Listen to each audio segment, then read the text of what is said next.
દીવના હરેકૃષ્ણ ગ્રુપ દ્વારા ભવ્ય મટકી ફોડ મહોત્સવનું આયોજન થયું, જેમાં પર્યટકો પણ થયા સામેલ.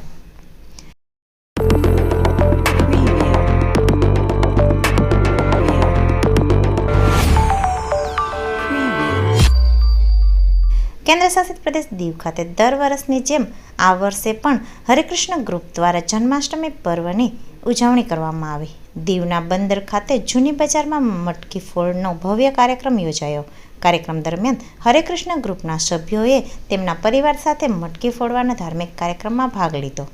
સૌ પ્રથમ મટકી ફોડવા પહેલા ઉપસ્થિત હરેકૃષ્ણ ગ્રુપના સભ્યો તેમજ પરિવાર તથા પર્યટકોએ બહોળી સંખ્યામાં ગરબાની રમઝટ બોલાવી હતી. ત્યારબાદ ગોવિંદા આલારે આલારેના ગીત પર પિરામિડ કરી મટકી ફોડી હતી અને લોકો અને ઉપસ્થિત દરેક લોકોએ કૃષ્ણ જન્મની શુભેચ્છા પાઠવી હતી.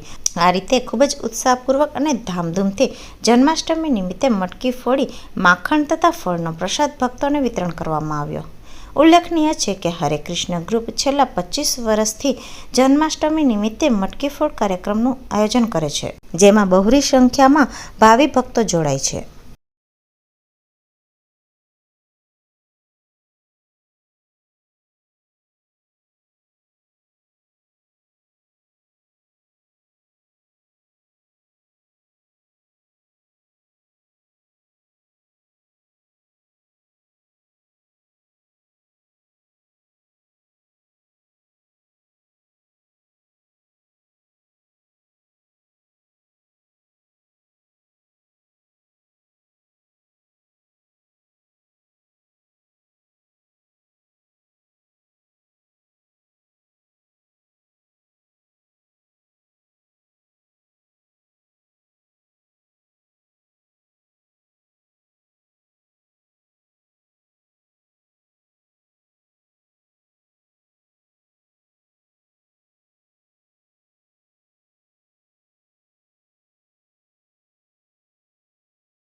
જય શ્રી કૃષ્ણ. અમે દીવ હરે કૃષ્ણ ગ્રુપ છેલ્લા 25 વર્ષથી અહીંયા વેજીટેબલ માર્કેટમાં મટકીનો પ્રોગ્રામ રાખીએ છીએ અને બધા ટુરિસ્ટો દીવનું પબ્લિક અમારી સાથે ખૂબ જ આનંદ લે છે અને અમારા જે હરે કૃષ્ણના ગ્રુપ છે, મિત્ર મંડળ છે, એ અમને પૂરેપૂરો સાથ સહકાર આપે છે ને અમારે પણ જેટલા પ્રેસ રિપોર્ટરનું જે આ છે એ લોકો પણ અમને સાથ સહકાર આપે છે, પોલીસ પણ સાથ સહકાર આપે છે. એના બદલ હું બધાનો ખૂબ ખૂબ આભાર માનું છું.